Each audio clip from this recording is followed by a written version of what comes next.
Bank ಸಿಬ್ಬಂದಿ ಫಾತಿಮಾ ಅನುಮಾನಾಸ್ಪದ ಸಾವು ಮಧ್ಯರಾತ್ರಿಯಿಂದ ಬೆಳಗಿನವರೆಗೆ ಏನಾಯಿತು? ಬಳ್ಳಾರಿ ನಗರವನ್ನ ಬೆಚ್ಚಿ ಬೀಳಿಸಿರುವ ಅನುಮಾನಾಸ್ಪದ ಸಾವಿನ ಪ್ರಕರಣವೊಂದು ಇದೀಗ ತೀವ್ರ ಚರ್ಚೆಗೆ ಗ್ರಾಸವಾಗಿದೆ.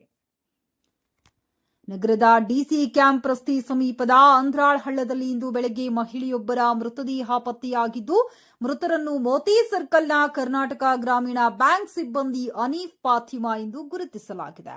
ಲಭ್ಯವಿರುವ ಮಾಹಿತಿಯ ಪ್ರಕಾರ ಫಾತಿಮಾ ಅವರು ನಿನ್ನೆ ರಾತ್ರಿ ತಮ್ಮ ಸಹೋದ್ಯೋಗಿಗಳೊಂದಿಗೆ ಅಲ್ಲಂ ಭವನ ಹೋಟೆಲ್ನಲ್ಲಿ ಊಟ ಮಾಡಿದ್ದರು. ಬಳಿಕ ಸಹೋದ್ಯೋಗಿಗಳು ಅವರನ್ನ ಮೋತಿ ಸರ್ಕಲ್ ಸಮೀಪಕ್ಕೆ ಕರೆತಂದು ಬಿಟ್ಟಿದ್ದು, ಅಲ್ಲಿ ನಿಲ್ಲಿಸಿದ್ದ ತಮ್ಮ ದ್ವಿಚಕ್ರ ವಾಹನವನ್ನ ತೆಗೆದುಕೊಂಡು ಮನೆಗೆ ತೆರಳಲು ಹೊರಟಿದ್ದರು ಎನ್ನಲಾಗಿದೆ.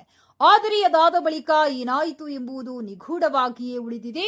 ಮೋತಿ ಸರ್ಕಲ್ನಿಂದ ಮನೆಗೆ ತೆರಳಬೇಕಾಗಿದ್ದ ಫಾತಿಮಾ ಅವರು ಹೇಗೆ ಅಂದ್ರಾಳ್ ಹಳ್ಳದ ಪ್ರದೇಶಕ್ಕೆ ತಲುಪಿದರು? ಮಧ್ಯರಾತ್ರಿ ಸುರಿದ ಭಾರೀ ಮಳೆಯ ನಡುವೆ ಏನಾದರೂ ಅಪಘಾತ ಸಂಭವಿಸಿತೆ ಅಥವಾ ಬೇರೆ ಯಾವುದಾದರೂ ಕಾರಣ ಇದೆಯೇ ಎಂಬ ಪ್ರಶ್ನೆಗಳು ಇದೀಗ ಮೂಡಿವೆ.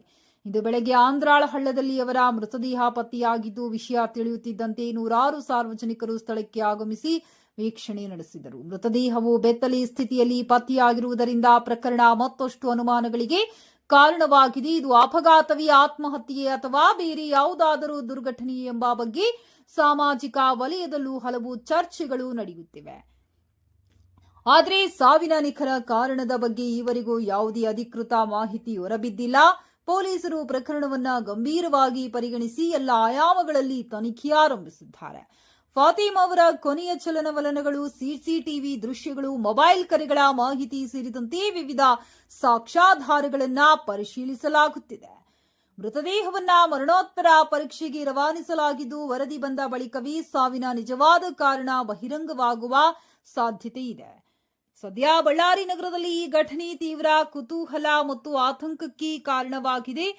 ಪೊಲೀಸ್ ತನಿಖೆಯ ಬಳಿಕವೇ ಪ್ರಕರಣದ ಸತ್ಯಾಂಶ ಹೊರಬೀಳಲಿದೆ. ಇನ್ನಷ್ಟು ನಿಖರ ಮತ್ತು ಅಧಿಕೃತ ಮಾಹಿತಿಗಾಗಿ ನಮ್ಮ ಚಾನೆಲ್ ಅನ್ನು ಸಬ್ಸ್ಕ್ರೈಬ್ ಮಾಡಿ.